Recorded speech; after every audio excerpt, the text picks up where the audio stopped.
As he walked up the driveway, he noticed a car parked at the curb, Anthony's. Inside the house, muffled laughter drifted from the living room. When Curtis opened the door, what he saw confirmed every suspicion he had tried so hard to push away. Rachel and Anthony, entwined on the couch, their intimacy undeniable. The world seemed to collapse around him in that moment. Rage, betrayal, heartbreak, emotions he had no words for surged through him.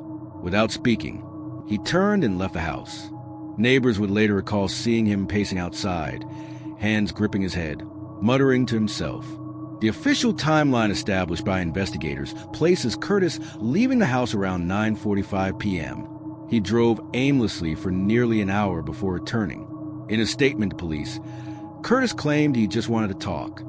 But when he stepped back into the living room at 11:40 p.m., Anthony was still there, seated casually on the couch, Rachel beside him. Words were exchanged, harsh, bitter, and escalating. Curtis accused, Rachel defended, Anthony intervened. At some point, Curtis walked to the bedroom and retrieved his 9mm handgun, a weapon he legally owned but rarely used. What happened next lasted less than 30 seconds, but would define the rest of his life.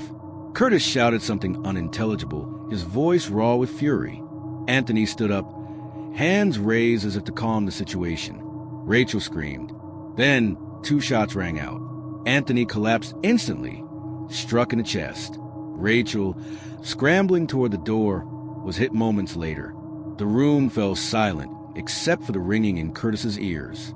When police arrived minutes later, Curtis did not resist. He was described as eerily calm, sitting beside his wife's lifeless body, whispering her name as if expecting her to respond.